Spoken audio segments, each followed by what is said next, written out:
সুপ্রিয় শিক্ষার্থী বন্ধুরা, কেমন আছো সবাই? আশা করি ভালো আছো। হ্যাঁ প্রিয় শিক্ষার্থী, বরাবরের মতো আমি তোমাদের রতন স্যার তৃতীয় শ্রেণীর অনলাইন ক্লাসে তোমাদের সামনে এসে উপস্থিত হয়েছি। আজকে আমরা সৃজনশীল প্রশ্নের 3 ও 4 নাম্বার নিয়ে আলোচনা করব। অবশ্যই সবাই রেডি আছো? তো চলো প্রিয় শিক্ষার্থী, শুরু করি আজকের ক্লাস। শুরুতেই তোমাদেরকে বলবো 3 নম্বর সৃজনশীলটা একটু দেখে নিতে।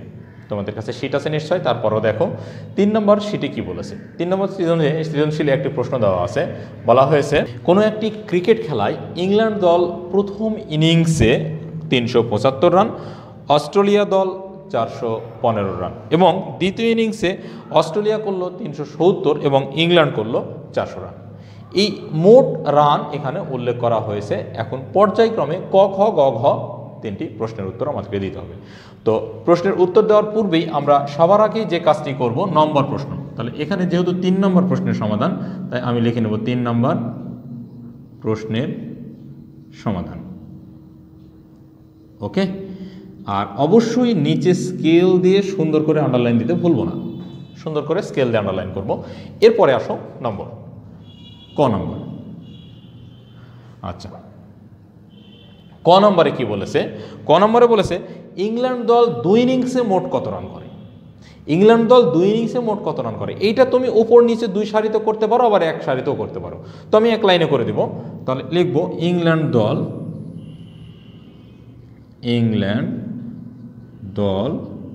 2 অঙ্কে লিখলাম যাতে কম কথা লিখতে হয়।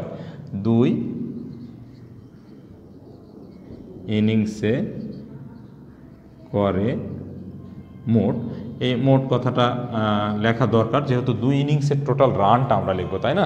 তাহলে প্রথম ইনিংসে কত করেছিল? প্রথম ইনিংসে করেছিল 375 রান, তাই না? 375। আর দ্বিতীয় ইনিংসে ইংল্যান্ড কত করে? 400 রান। 400 রান। ওকে, এবার ঠিক এই জায়গাটায় সমান সমান দিব, লেখার মধ্যেও না আবার এই অঙ্কের মধ্যেও না। তাহলে যোগ যদি করি আমি 0.55 রান কথাটা লিখে নিলাম, 0.7 4 3 7, তাহলে 775 রান। এই 775 রান কে করলো? ইংল্যান্ড দল 2 ইনিংসে করলো। ঠিক আছে, ইংল্যান্ড দল 2 ইনিংসে করলো। এবার এইখানে ঠিক এই লাইনের নিচে, ঠিক আছে, সুন্দর করে আমরা উত্তর লিখে নিব। উত্তর 775 রান। চলে আসো পরের অঙ্কে, খ নম্বর। খ নম্বরে একইভাবে বলেছে ইংল্যান্ড দল 2 ইনিংসে কত করে, আর খ নম্বর বলছে অস্ট্রেলিয়া দল 2 ইনিংসে মোট কত রান করে। তাহলে অস্ট্রেলিয়া দল 2 ইনিংসে মোট কত রান করে, খ নম্বর লেখো। এখানে অস্ট্রেলিয়া 2 অঙ্কে লিখলাম 2 ইনিংসে করে মোট, মোট কথাটা অবশ্যই উল্লেখ করব, 405 রান যোগ 370 রান। ওকে, এইটা হচ্ছে আমার অস্ট্রেলিয়ার রান। অস্ট্রেলিয়া কত করলো? এইখানে সমান সমান চিহ্ন দিয়ে আমরা যোগ করব 0.55 707 যোগ করছি, কিন্তু 7 হাতে থাকে না কিছু, 3 4 7।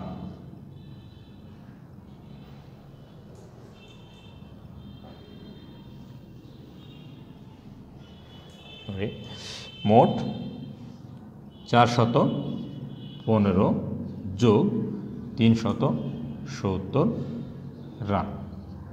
ওকে, এবার আমরা অঙ্কটা যোগ করে ফেলবো। যোগ করা সহজ, 0.5 এখানে সমান সমান দিয়ে 5 রান লিখে নিলাম, জায়গা রেখেছি কিন্তু সম্পূর্ণ লেখার জন্য।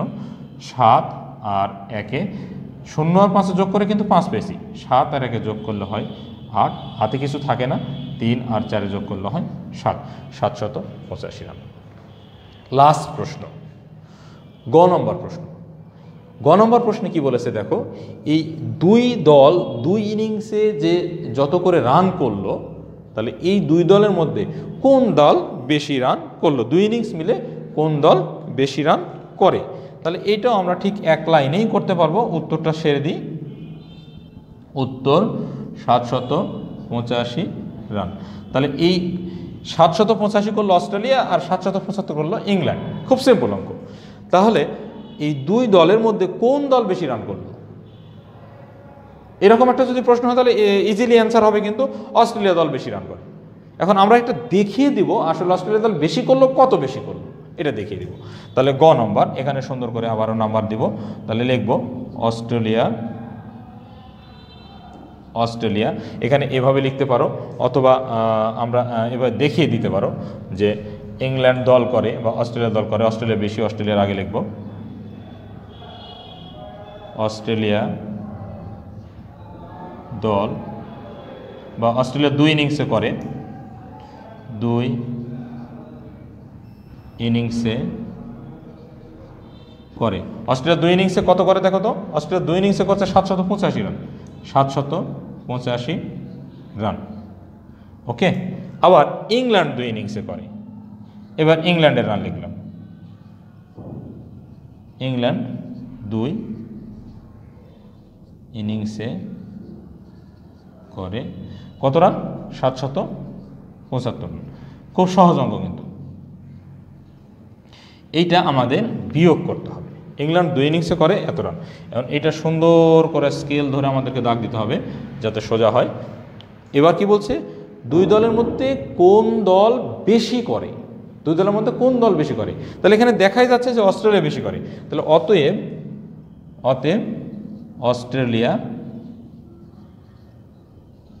অস্ট্রেলিয়া বেশি করে, দল লিখবো না এখানে, দলের জায়গায় বেশি, অস্ট্রেলিয়া বেশি করে, এটা বিয়োগ করে আমরা পাই 10 রান। ওকে, জাস্ট এখানে আমরা সুন্দর করে উত্তর লিখে দেব, উত্তর 10 রান। ওকে, এই হচ্ছে আমাদের সৃজনশীল 3 নম্বর প্রশ্নের সলিউশন। আশা করি তোমরা সুন্দরভাবে বুঝতে পেরেছো। প্রিয় শিক্ষার্থী, আমরা এবার চলে যাব 4 নম্বরে। চলো 4 নম্বরে আমি অঙ্কটি মিশিয়ে দিচ্ছি। 4 নম্বর অঙ্কে কি বলেছে যে পলাশ লঞ্চে করে দেশের বাড়ি যাচ্ছে। দেখো একটু বোর্ডেও দেওয়া আছে, পলাশ লঞ্চে করে দেশের বাড়ি যাওয়ার সময় এক কর্মকর্তাকে বলল যে এখানে কতজন লোক আছে। তখন তিনি বললেন এখানে পুরুষ আছে 450 জন, মহিলা আছে 370 জন, কর্মকর্তা আছে 95 জন এবং শিশু আছে 25 জন। এই হচ্ছে মোট লোক সংখ্যা, এইটা হচ্ছে বিবরণ। এখান থেকে প্রশ্ন, তাহলে ক নম্বরে বলেছে যে পুরুষের চেয়ে মহিলা কতজন কম আছে, পুরুষের চেয়ে মহিলা কতজন। তাহলে পুরুষ ছিল 450 জন। আচ্ছা, আমরা এটা একবারে লিখব। সবার আগে আমরা 4 নম্বর প্রশ্নের সমাধান লিখব, যেহেতু আমার লেখাই ছিল, শুধুমাত্র নাম্বার চেঞ্জ করে দিলাম। তাহলে এখানে ক নম্বর দিব সুন্দর করে, অবশ্যই উপরে যাব না, এইটা নিচে থাকতে হবে কিন্তু, ঠিক আছে। 4 নম্বর প্রশ্নের উত্তর দেখো, পুরুষের চেয়ে মহিলা কতজন কম আছে। তাহলে আমরা লিখব পুরুষের চেয়ে মহিলা কম আছে। পুরুষের চেয়ে মহিলা কম আছে, পুরুষ কতজন ছিল 400, এখানে ব্র্যাকেট দিয়ে আমরা লিখব 450 জন, আর মহিলা ছিল 370 জন। তাহলে পুরুষের চেয়ে মহিলা কম আছে। তাহলে কতজন কম কতজন বেশি এই ধরনের কথা আসা মানেই বিয়োগ। ওকে, তাহলে আমরা এখানে বিয়োগ যদি করি কি দাঁড়ায়, 0 0 0 জন, 7 আর 5 8, 5কে 15 ধরবো, ঠিক আছে। 7 আছে কত হলে 15 হয় 8, হাত থাকে 1, 1 আর 3 4, 4 ছেড়ে মেয়ে গেল, মানে 0 পড়ে না, তাহলে 80 জন। ঠিক এই লাইনের নিচে সুন্দর করে আমরা উত্তর লিখে দিব 80 জন। ওকে, এবার চলে আসো খ নম্বর। খ নম্বরে কি বলেছে, খ নম্বরে বলেছে যে শিশু ও কর্মকর্তা মোট কতজন আছে। শিশু ও কর্মকর্তা দেখো, তাহলে শিশু ও কর্মকর্তা, শিশু কতজন আছে, যেহেতু যোগ তাই ছোট বড় ব্যাপার না, শিশু ও কর্মকর্তা, যেহেতু এখানে শিশু কম, কর্মকর্তা আছে। এই জায়গাটায় অবশ্যই মনোযোগ দিবা বাবা, যখন আমি এইভাবে কথাগুলো একসাথে লিখতে যাব, শিশু আর কর্মকর্তা একসাথে, আগে লিখেছি শিশু পরে লিখেছি কর্মকর্তা, ঠিক অঙ্কের ক্ষেত্রেও আমার কাজ কিন্তু তাই হবে, মানে শিশুর সংখ্যাটা আগে, কর্মকর্তার সংখ্যা পরে। যদি কর্মকর্তা আগে লিখি তাহলে কর্মকর্তার সংখ্যা আগে লিখবো, শিশুর সংখ্যা পরে লিখবো।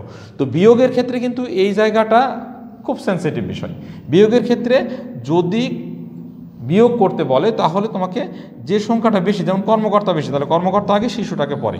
তোমার প্রশ্নে যা পারে তাই থাক, প্রশ্ন শিশু আগে থাক বা কর্মকর্তা আগে থাক, এটা কোনো বিষয় না। কিন্তু বিয়োগ করতে হলে বড় যার সংখ্যা সেটাকে আগে রাখতে হবে, ছোটোটাকে পরে সাজাইতে হবে, এটাতে কোনো প্রবলেম নেই। যেহেতু এখানে বিয়োগ না, তাই যেভাবে প্রশ্নে দেওয়া আছে আমি সেভাবে লিখছি।